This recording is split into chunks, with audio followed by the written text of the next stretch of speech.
Well, what do you think Janet and I are up to now? Another crummy road? Oh, there's the lookout. We are going to a new to us lookout. And it's, yeah, the road's pretty rough.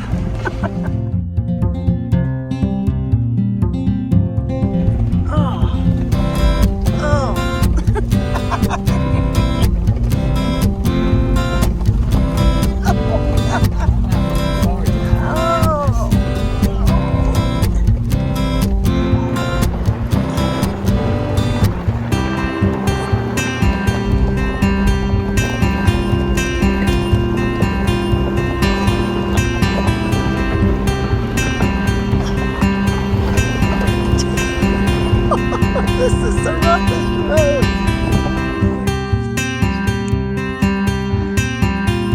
Yeah.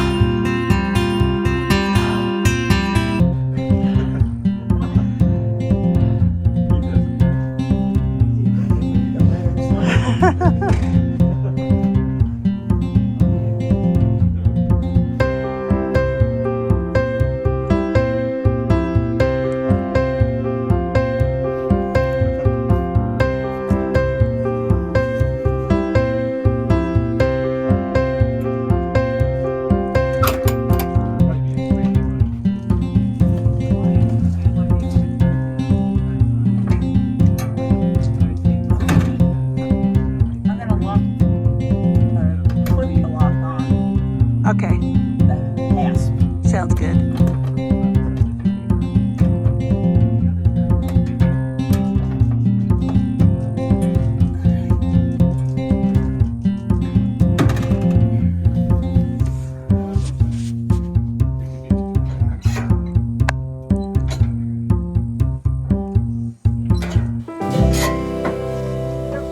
Oh, somebody left.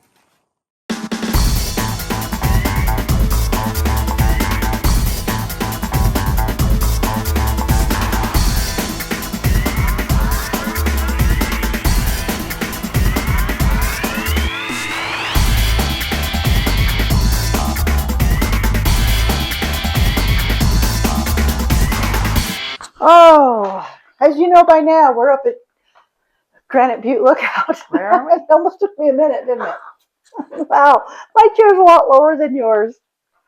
I can slouch. How's that? Better?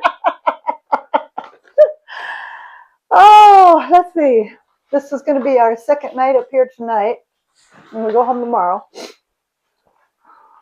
Unless we pack up and leave tonight. Yeah, unless we pack up and leave tonight. I don't even know where to start. This lookout. This is our first time here. I'll say that. We were warned that it was going to be windy. Mm-hmm. We had no idea it was going to be this windy. Uh-huh.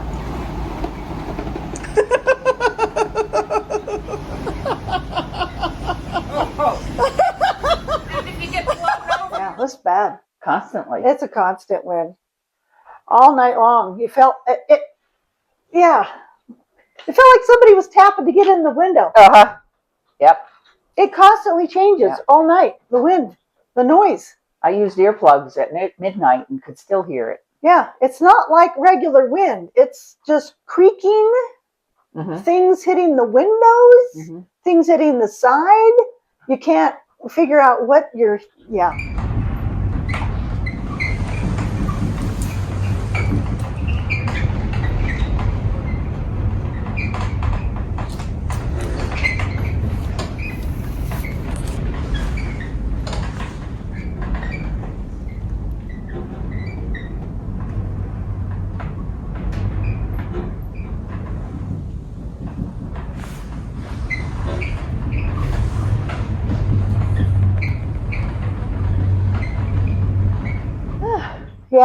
and I feel like you're struggling against it all the time. Just coming up the stairs is a struggle.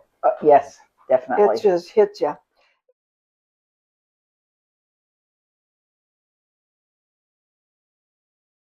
Yeah, so that's been a drawback.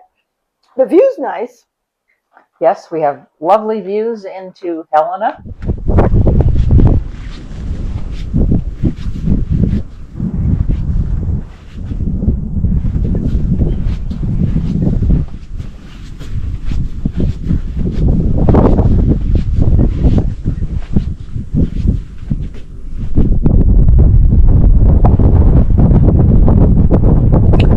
up here are really nice.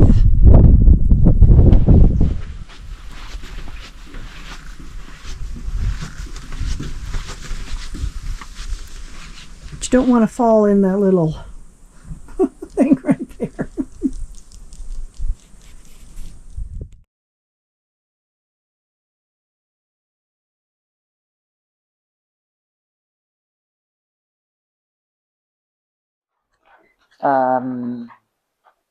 Yeah, this lookout is at 7,500 feet elevation, which is probably the highest one we've been to, I would think. Most of them have been around 6. But that does not make it the best.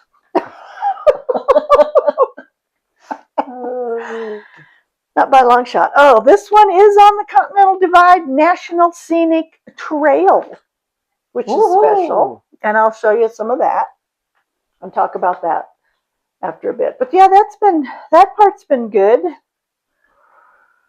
This lookout's a little bit bigger. It's a little better supplied. Yes. Supplies are good here.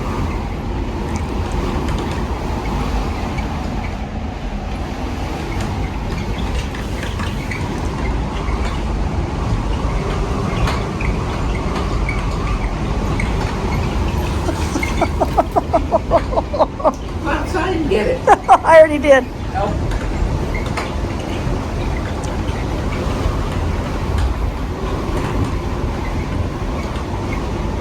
The squeakiness is killing me.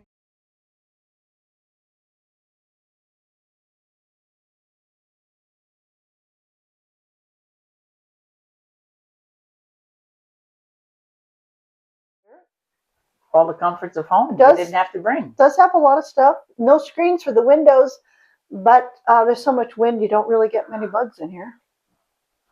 We've already broken one of the panels that cover the windows because it fell down from the wind and broke when it was just leaning against the side of the lookout. Yeah. Oh, another drawback has been all the people coming up here. People don't realize the lookout has been rented. And they think, I don't know what they think. I guess they think we're just up here having lunch. I don't know. I get the feeling that's what they assume. We're pretty well moved in. Yeah, that we're just up here enjoying it and they should be able to come up too. And so some of them have. And we've had to tell them, we are renting this place. Like, if you had a hotel room, you would not let a tour come through. So that's been a little odd. It's a very popular. The road up here is bad. Tell them how many visitors we had just today. How many did we have? Was it, was 17. It 17. 17 today. People up here. Yeah, and the road is really awful up here. Most of the way up it wasn't too bad, but like they said, the last mile and a half was really rough.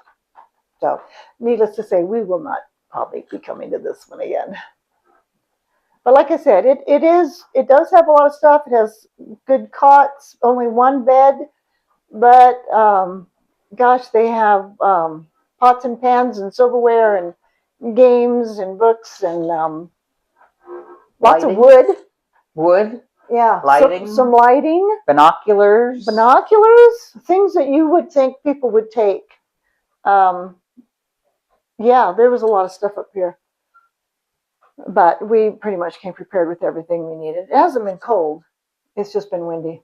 Just that constant wind. It's crazy. Anyway, we brought some knitting. What a surprise. Surprise, surprise. We brought some knitting. I'll show mine. I finished my first sock of this one today.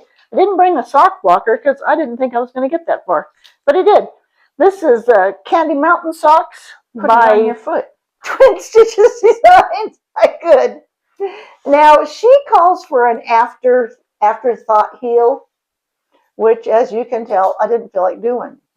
So I have a heel gap in the pattern. That's not supposed to be there. Frankly, I don't care. I did a regular heel flap and gusset heel because I'm kind of liking those now. Mm-hmm. So, and she said you use whatever heel you want, but obviously I should have to maintain the pattern. I should have started the color earlier. Striping. I don't care. Yeah, the striping. I should have started it earlier. I still like it. These are for me, so I don't really care.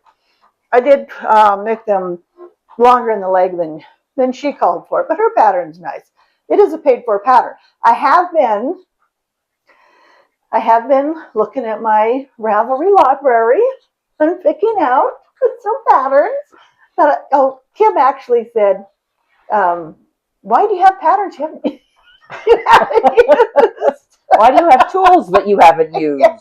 I'm like, you buy patterns when you see them and they're on sale or they're free, and you don't necessarily have a plan for them. That's ridiculous. That's like saying, why do you buy yarn when you don't have a plan for it? Well, you don't wait until you're completely out of food in your pantry before you go buy more food. Right.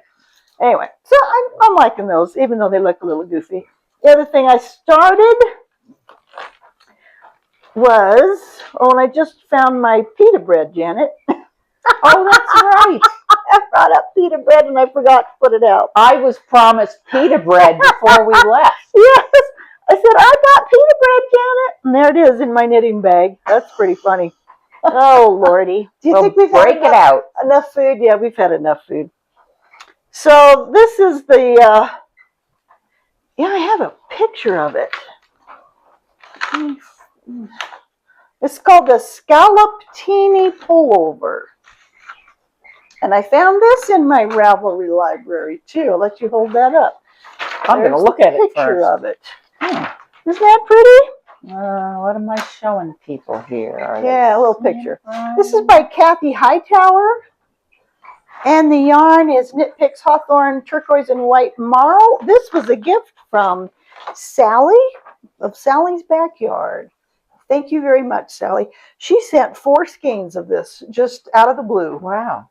And so I decided I would try to use this all in something together. I told Kim, I said, I'm starting a new sweater. I said, I'm going to use that yarn Sally sent me. And he's like, is it going to be striped?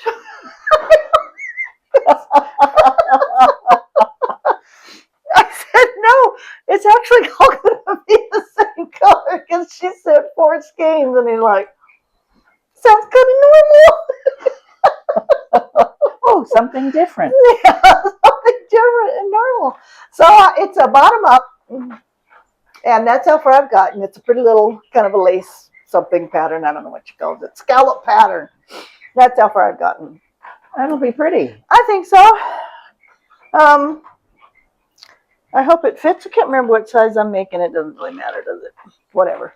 Size that fits. That size that fits. Probably a medium. I'm doing a medium. Yeah. So I'm pretty excited about this. Is going to take a while. You knit it up, and then I think you knit the arms separately, and then you add them. Oh. So this is different. You don't use markers to indicate the change in the pattern? No, I could, but it's only You're too brilliant. It's a real short. It's short. It's a short pattern. It's not very long. Okay. It's about 13 stitches, so it's not that long. I'd have to use a lot of. So far, I've been pretty good with it. When Kim starts talking to me, I just ignore him. As we all do. I'm not listening to a word you're saying. I'm counting. So that's what I got going on. Oh, well, that's my cue. Yes, it is. Here's the Surrey short shirt. Short. It's cocktail hour, people. Yeah. You've seen this before. Here it is again, a little further along. It's got 1 sleeve now. Oh, it does. It's going to be your nice little summer shirt. Another summer shirt, yes. It needs a collar and it needs another sleeve, which I'm picking up at the moment. Yeah, there it is. Cotton and linen. It'll be cool in the summer. And you've already tried it on and it fits. Yes. Well, that's a good thing. Oh, yeah, your yarn's That's okay, yeah. Okay. And then there's a sock with yarn that I dyed myself. And I'm pretty amazed. That's pretty. That it's coming out in a fairly decent stripe. That's so pretty. Let's get closer. Mm-hmm. Oh my gosh, it is, isn't it? Isn't that lovely? And you dyed that with? Kool-Aid. It's dyed with Kool-Aid. I love it. I started them. You saw them before on size US 2 needles, and I decided I didn't like the fabric that it was making, so I went down to zeros. Oh, wow. And zeros are much better. Nice. You feel like there's something under your fingers. That's really pretty. Nice job. I'm How did you? flabbergasted that it's That you got stripes out of it. striping so evenly. Mhm. Yeah. That's pretty cool. Yeah, we'll You see. didn't intend to dye it for stripes. No. I bet. Yeah. No. That's crazy. What I did intend that I didn't get was I wanted a darker blue, like a navy blue, with the yellow and white. But, you know, it's Kool-Aid. It's not rocket science. Yeah. And it looks really pretty. Yeah, I'm pleased with the way it turned out. Yeah, the colors are really lovely together. And that's all she wrote? That's all she wrote, and I think that's all we wrote. I was going to add that we are like... Oh, happy birthday, Janet! Thank you! Holy cow! This is my new birthday shirt from Victoria. And I had to get myself one when I ordered her that one. Because, you know, can't just order one shirt, can you? No, you shouldn't. Yeah, it's Janet's birthday. Yeah. She's spending it up here with me. I'm 28. Me too.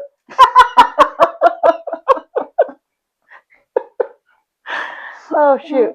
I was going to say, we're just not very far from where Ted Kaczynski lived. Oh, yes. Crazy, right? You turn at Lincoln, the town of Lincoln, Montana, to come up here, and he lived just 10 miles? 10 miles from there. Yeah. So we came up about 16 or something. Ted Kaczynski, for people that are younger than us. Oh, yeah, people that, is Unabomber. The Unabomber, yes. Who sent mail bombs to various people. You have a better grasp on. Oh no, that's his goal. Yeah. He was all about the environment. He wanted people to stop ruining the environment, and he was really annoyed about that. And he didn't like technology, so you can relate. Right. I can relate, Ted. Yeah. So he lived in some little one-room cabin up here when the FBI finally located him. Somewhere around here, we don't know where. Janet said she thinks they took the cabin apart and the FBI took it and actually took it completely apart and moved it. So, which would have been kind of cool to go through. They could have had tours. Here's where that crazy guy lived, but not to be. Anyway, Lincoln looks like a nice little town. We drove through it on the way up here, and we might stop by there and have lunch on the way home. We'll see. Look like a growing concern, as they say. Yeah. I think that's all we got. Anything to add? Nothing to add. Another year, another trip around the sun for me. Yep. Okay. You made it. I made it. Got to start over again now. Try it again. All right, you guys. Thanks for watching. See ya.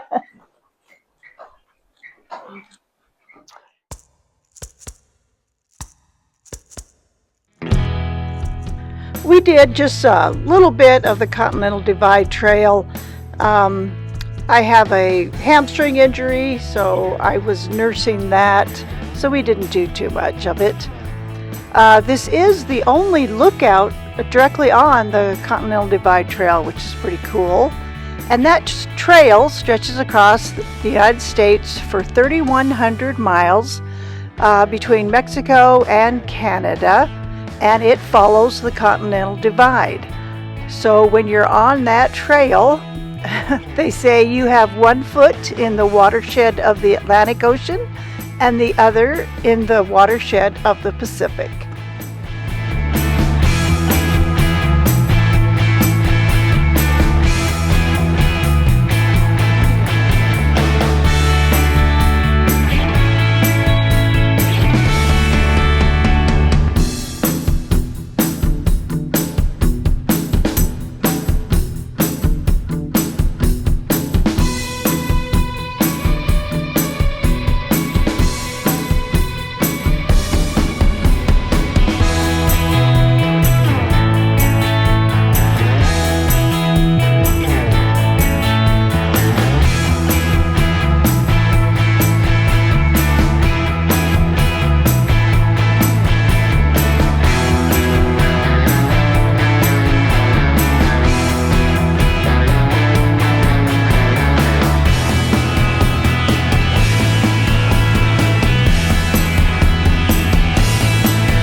I can't imagine anything else that could do that much damage seemingly in one pull. Yeah, pretty sure this is a bear dig. And I think we saw some moose scat.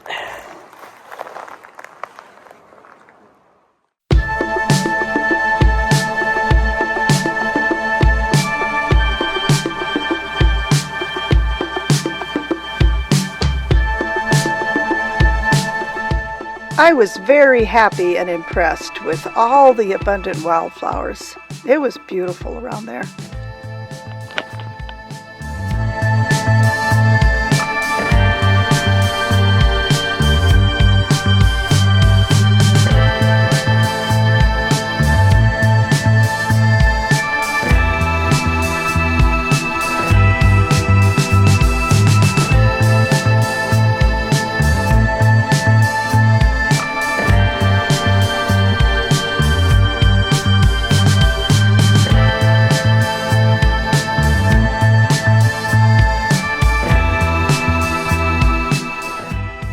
Janet brought halva. Gosh, I haven't had that since college. It was so delicious.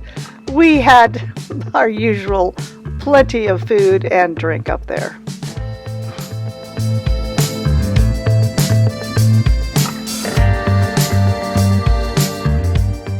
We did see a little bit of wildlife.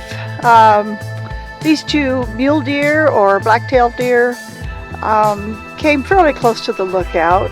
The next morning there were 4 of them. They were fun to watch.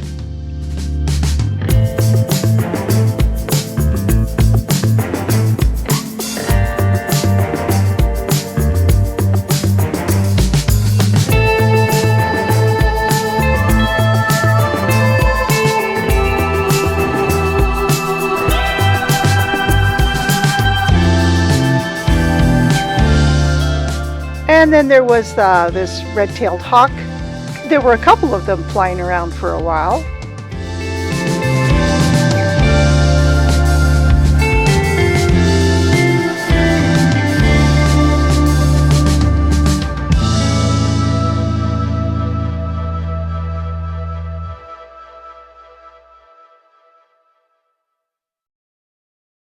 And there were plenty of Clark's nutcrackers. Those are fun birds to watch. They make quite the racket when they're calling each other. There were some decent sunsets and some decent sunrises. There was some smoke in the sky, which did cause the orange, and the wind was always there.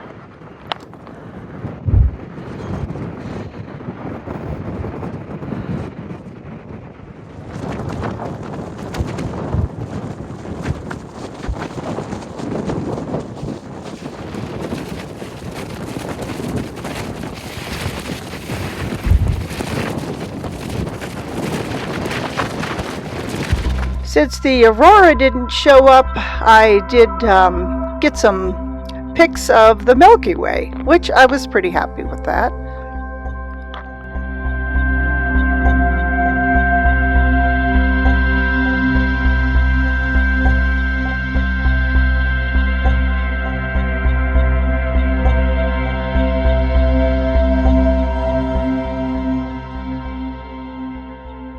On our last day up there, as we were packing up, these 3 through hikers showed up. I was so excited. We were both really excited to see some hikers.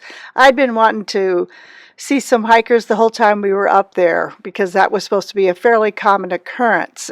We managed to chit-chat with these guys for a bit. It was really fun. These 2 gals and this man. We shared a little bit of food with them, heard a little bit of their stories, and I will link to the man. He has a really nice video on YouTube from 2 years ago when he hiked the Pacific Crest Trail. I will link that below. It's a beautiful video. I highly recommend you go check that out.